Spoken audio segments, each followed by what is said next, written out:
It's 3:44 a.m. in Chicago. The city is asleep. But Marcus is jolted awake by a notification on his phone. It's not a text, not a call. It's a voicemail. He checks his call log. No missed calls. The number, it just says unknown future ID. A shiver runs down his spine. Curiosity wins. He presses play. The audio is a mess, distorted, crackling like a bad connection through a storm.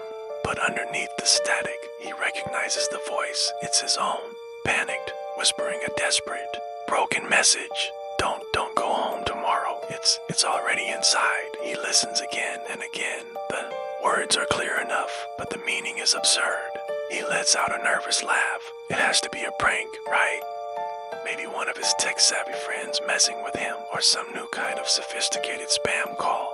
He shakes his head, puts the phone down, and tries to force himself back to sleep. But the whispered words echo in his mind. It's already inside. The next morning, the city hums with its usual energy, but Marcus feels a strange sense of unease. He grabs his coffee, trying to shake off the weirdness of the early morning voicemail. As he's about to head out the door, his phone buzzes.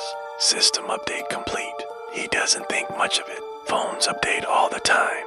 But then he opens his contacts to call a client, and his thumb freezes. There's a new entry at the top of the list. The name is Marcus Thorne, his name. Below it, a date. Tomorrow's date.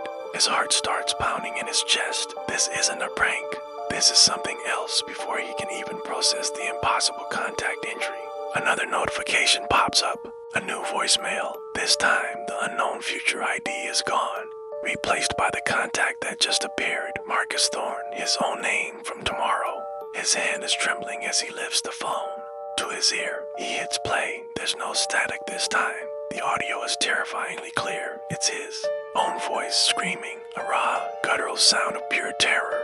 Then the sound of shattering glass, a heavy thud, and another scream that's cut short into a wet, gurgling noise. Silence. Marcus stumbles back, dropping his keys. He feels sick. His mind is racing, trying to find a logical explanation. But there isn't one. This can't be real. It's just not possible. He needs to see. He needs proof. With shaky fingers, he pulls up the app for his apartment's security camera.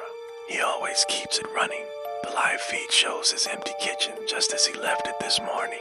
Sunlight streams through the window. Everything is normal. Relief washes over him for a split second until his eyes drift to the timestamp in the corner of the screen. It's not today's date. The camera feed is timestamped for tomorrow afternoon. His blood runs cold.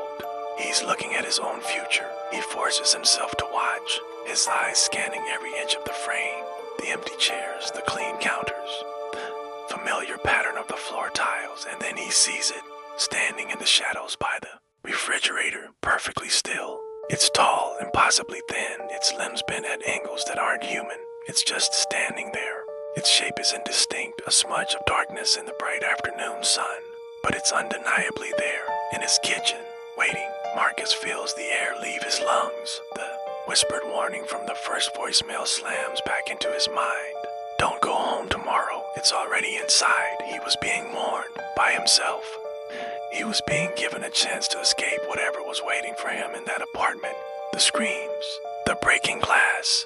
That was the future he could now avoid. He grabs his wallet and his jacket, his mind a frantic blur. He's not going home. Not tonight. Not tomorrow. He'll go to a hotel. He'll leave the city if he has to. He won't walk into that trap. He can change his fate. He's sure of it. He bursts out of his apartment, not even bothering to lock the door, and runs. He doesn't stop until he's several blocks away, panting, his heart hammering against his ribs. He feels a strange sense of victory. He did it. He cheated whatever that thing was. He pulls out his phone to book a hotel on the other side of town. As the screen lights up, a new notification is waiting for him. One last voicemail from Marcus Thorne. He hesitates, a knot of dread tightening in his stomach. He has to know. He presses play. There are no screams this time. No static. It's just his own voice, low and devoid of all hope. A dead, flat whisper that says 3 simple words. You change nothing. The line goes dead. Marcus looks up from his phone. The street is crowded, people rushing past him, living their normal lives. But for Marcus, the world has suddenly become a very small, very cold place. He looks at the towering skyscrapers around him, the endless windows reflecting the sky. He could be anywhere, but the feeling is overwhelming. The feeling of being watched. He starts walking again, faster this time, glancing over his shoulder. He doesn't know what he's looking for. He just knows that even though he didn't go home, it doesn't matter. It's no longer in his kitchen. It's somewhere else now. It's still waiting. He can't shake the chilling finality of his own voice. You change nothing. The future wasn't a warning. It was a promise, and now he has to live in it. What would you do? Could you outrun a future that already knows your every move? Let us know your thoughts in the comments. Thanks for watching, and if you enjoyed this story, don't forget to like and subscribe for more. Stay safe out there. The final message, it just confirmed everything, every choice. Every desperate attempt to steer the future onto a different track, it was all for nothing.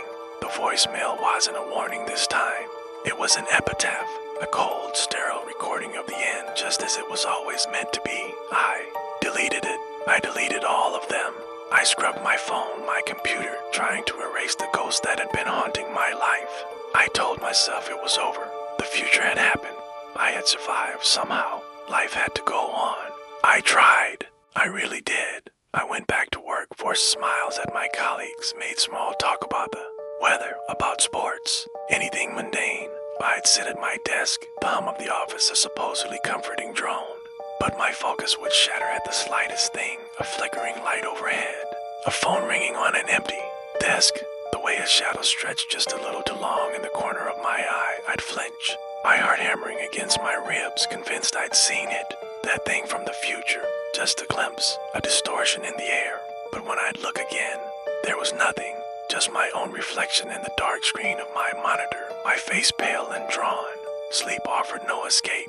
I jolt awake in the dead of night, drenched in sweat, the phantom sound of that final chilling message echoing in my ears. I started leaving the lights on, needing to banish every shadow. But the light played its own tricks. It would catch the dust motes dancing in the air, and for a split second, they'd coalesce into a familiar, terrifying shape. I'd stare, frozen, until my eyes watered, and the illusion broke, leaving me alone and trembling in my brightly lit prison. My apartment, once my sanctuary, began to feel like a trap. Every creak of the floorboards, every groan of the pipes was a prelude to horror. I started barricading the door at night, not that it would do any good. This wasn't something a deadbolt could stop. It was a cancer on reality itself. I stopped answering my phone, letting it ring until it went to voicemail, the irony not lost on me. My friends left concerned messages. Marcus, where are you? Are you okay? Their voices sounded distant, like they were from another world. A world I was no longer a part of. The paranoia was a constant, gnawing presence. I started seeing patterns everywhere. The way the cracks in the pavement seemed to form a symbol. The specific sequence of ads on a passing bus. It all felt like a message, a taunt from the future I thought I'd escaped. I was losing my grip, and I knew it. The more I fought it, the tighter its hold became. I was a ghost in my own life, haunted not by the past, but by a future that had already consumed me. I felt its presence now, not just in glimpses, but as a constant pressure at the edge of my senses. A cold spot in the room, a faint, indescribable smell, like ozone in decay. Then, last night, something new. I was sitting in the dark, unable to sleep, just listening to the silence of the city. My phone, which had been off and sitting on the kitchen counter for days, suddenly lit up. It vibrated once, a sharp, angry buzz that cut through the quiet. I didn't move. I just watched it. The screen stayed black, no notification, no call. But then a single word appeared in stark white letters. It wasn't a text. It wasn't an email. It was just there, burnt onto the screen. It was my name, Marcus. And then another word appeared beneath it. Word that made the blood freeze in my veins. Soon, the screen went dark. It wasn't about some distant, abstract disaster anymore. This was for me. It knows my name. It knows where I am. I didn't change the future. I just changed who it was coming for.